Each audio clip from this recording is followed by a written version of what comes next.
ప్రకటన గ్రంథంలో కూడా ఒక మాట చలవిస్తూ ఉన్నాడు.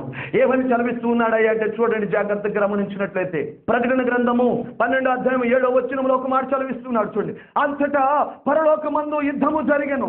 మిఖాయేలు అతని దూతలు ఆ గట్సర్పముతో యుద్ధము చేయవలెనని ఉండగా, ఆ గట్సర్పము దాని యొక్క దూతలు యుద్ధము చేసిరి కానీ గెలవలేకపోయిరి.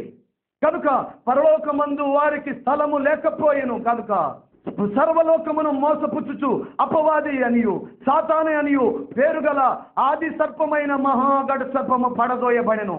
అది భూమి మీద పడద్రోయబడిను, దాని దూతలు దానితో కూడా పడదోయబడిను. మరి ఈ గొప్ప స్వరము పరలోకమందు ఇలాగ చెప్పుట వింటిని, రాత్రిమి పగులు మన దేవుని ఎదుట మన సహోదరుల మీద నేరము మోపవాడై అపవాది పడదోయబడిను అని చదివిస్తూ ఉన్నాడు ఆయన. వాడు రాత్రిము పగులు మన సహోదరుల మీద దేవుని ఎదుట మనను నేరస్తులుగా మార్చాలని, దేవుని ఎదుట నిర్దోషులుగా బ్రతకకుండా పాపులుగా నీచులుగా దుర్మార్గులుగా మార్చాలన్నాడు. రేయము పగులు వాడు మన కొరకు గాండ్రించు సింహం వలె విరోధిగా శత్రువుగా మన యొద్దకు వస్తున్నట్టుగా చూస్తూ ఉన్నాం. ప్రేమైన వెంబడిలాగా అంతటా పరలోకములో యుద్ధము జరిగింది. మిఖాయేలు దేవదూతలకును అపవాది యొక్క దేవదూతలకును రెండింటికి పోటాపోటీగా యుద్ధము జరిగింది. వారు గెలవలేకపోవటం వలన, అక్కడ పరలోకంలో నిలబడే స్థానం లేకపోవటం వలన వాడు కిందకి నెట్టివేయబడ్డాడు. కనుక ఇదిగో మన సహోదరుల మీద నేరము మోపాలని, ఈ సర్వలోకాన్ని మోసపుచ్చాలని అపవాది మన యొద్దకు వస్తూ ఉన్నాడు. ప్రియమైన బిడ్డలారా, జాగ్రత్త సుమా. వాడు మన యొద్దకు వచ్చి దేవుని ఎదుట మనం నిర్దోషులుగా ఉండకుండా నేరస్తులుగా మార్చుతా. ఈ రోజున అంశం కూడా అదే. ప్రియమైన బిడ్డలారా, దేవుని ఎదుట మనల్ని నేరస్తులుగా మార్చాలని అపవాది యొక్క లక్ష్యము. కాబట్టి ఆనాడు యేసు ప్రభువు ఈ లోకంలో జీవిస్తూ ఉన్నప్పుడు ఆయనని ఎత్తుకొని కొండ మీదకు తీసుకొని వెళ్ళిపోయి, ఇదిగో ఈ లోక మహిమను నీకు ఇస్తాను, నాకు నమస్కారం చేస్తే అని యేసు ప్రభు వారితోనే మాట్లాడినట్టుగా మనం చూడగలం. ప్రేమను బిడలారా, ఈ లోక మహిమ అన్నాడు. అంటే అర్థం ఏంటి? ఈ లోక మహిమను నీకు ఇస్తాను, నాకు నమస్కరిస్తే అంటే అర్థం ఏంటి తెలుసా? ఈ లోక మహిమ ఏమిటో తెలుసా? టీవీలు, సీరియల్, సినిమాలు, ఎలాగా ఈ లోక మహిమలో మనుషులను దేవుని మార్గానికి వెళ్లకుండా, దేవుని సువార్తను ఎనకుండగా, దేవుని యొక్క మార్గంలో నడవకుండగా ఈ లోక మహిమ, ఈ లోకం మత్తులో మనుషులను పరలోకానికి వెళ్ళాలనే ఉద్దేశమే రాకుండగా, పరలోకం నా కొరకు సిద్ధపరిచాలనే ఆలోచన రాకుండా, పరలోకపు తండ్రి కొరకు నేను బ్రతకాలి, పరలోకం కొరకు నేను బ్రతకాలనే ఆలోచన రాకుండా ఈ లోక మాయలో మనుషులని ఉచ్చులు వేసుకుని చెరలోకి లాగుతూ ఉన్నాడు. అయితే ప్రియ సహోదరి, ఎలా ఉన్నావు? నువ్వు పరలోకపు వెళ్ళేవాడిగా ఉన్నావా? అపవాది ఉచ్చులో, అపవాది చెరలో చిక్కుకున్న వాడిగా ఉన్నావా?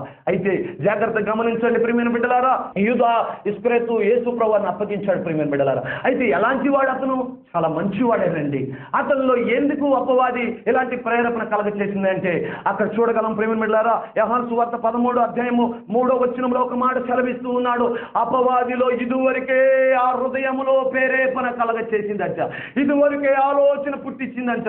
ఏమని ఆలోచన పుట్టించింది? ఇదిగో యేసు ప్రభువుని అప్పగించాలని ఆలోచన పుట్టించింది. అంటే ఇస్కరియోతు యూదాలకు ఎలాంటి ఆలోచన ఎలా వచ్చింది అంటే, ఆ వ్యక్తి ధనాపేక్ష కలిగిన వాడుగా ఉంటే ఆ ఆలోచన ప్రకారం అపవాది అతనిలోకి వచ్చేసి ఇదిగో యేసు ప్రభువుని అమ్ముకునే విధంగా ప్రేరేపణ కలగ చేసినట్లుగా మనం చూస్తామండి. ఇదివరకే అతని హృదయంలో ఈ తలంపు పుట్టించినది అని అక్కడ దేవుని వాక్యం చలవిస్తూ ఉంది. ప్రేమ బిడ్డలారా, అలాగనే మనం పాపిష్టులుగా, దుర్మార్గులుగా, అలాగనే పనికిరాని వారిగా, నేరం చేసేవారిగా, మోసం చేసేవారిగా, అబద్ధం ఆడేవారిగా, ఇతరులు గాయపరిచేవారిగా, ఇతరులు హింసించేవారిగా, ఇతరులు మోసం చేసేవారిగా మనలోకి ప్రవేశించి అపవాది ఆ ఆలోచనలు రేపి దేవుని మార్గాన్ని, దేవుని చిత్తాన్ని పక్కన పెట్టి ఇష్టానుసారంగా జీవించేవారిగా మార్చివేసింది. ఈ రోజు నా అంశం అదే. దేవుని ఎదుట మనలను నేరస్తులుగా మార్చటమే అపవాది యొక్క లక్ష్యం. ఎందుకు వాడు మన శత్రువుగా మారాడంటే వాడు సీటికి పోటీగా ఉంది మనమే. ప్రియమైన బిడ్డలారా, పరలోకానికి వెళ్లకుండా చేయాలని, నాకు దక్కని పరలోకం వారు దక్కడానికి వీల్లేదు, నేను వెళ్ళని పరలోకంలో వారు వెళ్ళటానికి వీల్లేదు. ఇదిగో నేరస్తులుగా, దుర్మార్గులుగా దేవుని ఎదుట మారుస్తున్నప్పుడు, ఏదో తోటలో అవాదములు ఆజ్ఞ మీరినప్పుడు తోటలో ఉండడానికి వీల్లేదు, మీరు వెళ్ళిపోయింది అని నెట్టివేసినట్టుగా ఈ భూమి మీద ఉన్న ప్రజలందరినీ కూడా నేను మోసపుచ్చి అబద్ధాలు రేపి నిత్యమైన కార్యాలలో, నిత్యమైన మత్తులో, తాగుల్లో, దూతములో, వ్యభిచారంలో ముంచివేస్తాను. అలా ముంచివేసినప్పుడు వారు దేవుని దృష్టికి నేరస్తులుగా ఉంటారు. నేరస్తులైన వారిని ఎలాగ పరలోకానికి చేర్చుకుంటాడు? నన్ను నెట్టివేసినట్టుగా పరలోకం నుండి వారిని కూడా నెట్టివేయాలి అనే ఆలోచన కలిగి అపవాది మన యొద్దకు ఎవరిని మింగుదునా అని గార్దించు సింహము వలె వస్తూ ఉన్నాడు. జాగ్రత్త సుమ. ఎలా ఉన్నావు ప్రియ సహోదరి? అపవాది ఉచ్చులో చిక్కుకొని ఉన్నావా? అపవాది వలలో చిక్కుకొని ఉన్నావా? జాగ్రత్త. అయితే ఇకనైనా అపవాది ఉచ్చు నుండి విడిపించుకొని రా, బయటికి రా. అపవాది చెర నుండి బయటికి రా. అపవాది పెట్టిన నిత్యమైన తలపులు, నిత్యమైన ఆలోచనలు విడిచిపెట్టి నా యేసు యొద్దకు వస్తే ఆయన నిన్ను రక్షిస్తాడు. వాడి యొక్క బారి నుండి విడిపిస్తాడు. అపవాది వల నుండి, అపవాది ఉచ్చు నుండి నిన్ను విడిపించి సురక్షితంగా ఆయన నిన్ను కాపాడుతాడు. ఎలా ఉన్నావు ప్రియ సహోదరి సహోదరుడా? దేవునికి విరోధమైన కార్యాలు చేస్తున్నట్టుగా నువ్వు ఉంటే ఖచ్చితంగా అపవాది ఉచ్చులో ఉన్నావు.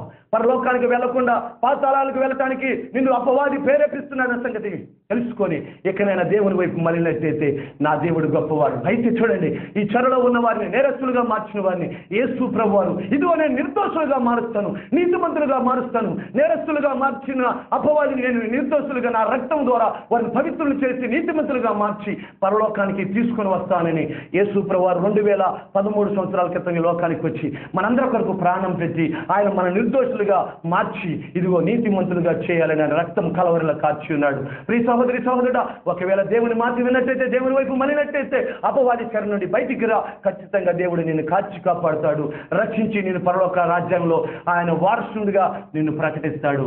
కాబట్టి జాగ్రత్త గమనించి ఇకనైనా దేవుని వైపు మలమని, దేవుని వైపు రమ్మని, అపవాది ఉచ్చు నుండి, అపవాది వల నుండి బయటికి వస్తే ఖచ్చితంగా దేవుడు నిన్ను నీతిమంతుడిగా నిర్దోషిగా మార్చి పరలోక రాజ్యానికి నిన్ను వారసునిగా చేస్తాడు. ఈ కొద్ది మాటలు దేవుడు దీవించునుగాక. ప్రార్థించుకుందాం. పరిశుద్ధుడా, ప్రేమ గల తండ్రి నాయన, మీరు ప్రకటించిన మాటలు చాలా ప్రాముఖ్యమైనవి ప్రభువా.